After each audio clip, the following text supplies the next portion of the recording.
Getting to the end credits of SD Gundam G Generation Cross Rays was like eating every single Dorito from a Costco display pallet of party-sized Dorito bags. It's not an experience that I readily recommend, but at the same time, I'm glad I did it, and I'll probably do it again, even if the next game is a FIFA-style repackaging of the same mechanics with new mobile suits. I know it's not the most glowing recommendation, but this fairly straightforward strategy RPG also contains several side stories that are otherwise very hard to legally come across in the West, and that makes it worth checking out. Unfortunately, Cross Rays falls into that particular breed of game adaptation where you have to really like both the original property and the genre that it's being forced into. If you are ambivalent about strategy games but like Gundam, you'll have a ton of neat toys to collect, but first you'll need to grind through combat that indulges in the worst successes turn-based strategy games can offer. Individual missions can drag on for upwards of an hour or two, with most of the time spent waiting for the enemy AI to move upwards of 50 or more units one at a time.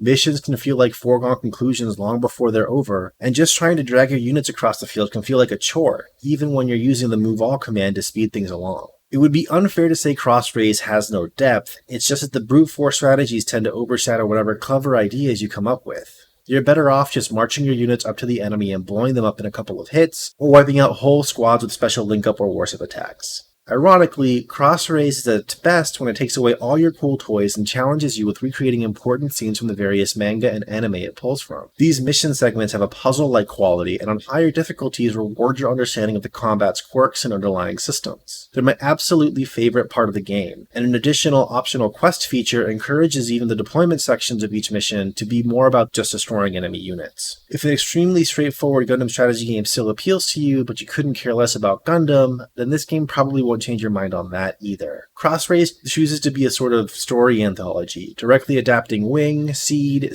Destiny, Iron-Blooded Orphans, and a handful of side stories into super low-budget visual novels. They're not even fully voice-acted, and each mission will have several dialogue scenes that can take almost as long as a single episode of any of the shows that I mentioned. In fact, out of random curiosity, I decided to binge-watch Seed Destiny while playing through its story, and to my surprise, the 50-episode TV show finished before I reached the final level. It took roughly 20 hours to just get through Seed Destiny, and Cross Rays still offered up another 72 missions. Anyone curious about Gundam is better off streaming these shows on either Crunchyroll or Hulu or even the official Gundam YouTube channel. A lot gets lost in the translation from anime or manga to a glorified slideshow, so everything feels like the dramatic reading of a plot summary from the Gundam Wiki. And yet, in spite of all these problems, I absolutely love the nearly 200 hours I put into this game, and I happen to be in that very narrow category of person who is already an established Gundam fan and happens to enjoy strategy games even when they're slow and clunky. The core fantasy of the game is a little bit like Super Smash Bros., which boils down to making your favorite characters murder each other in stylish ways, and Cross Rays is able to deliver on that fantasy pretty well.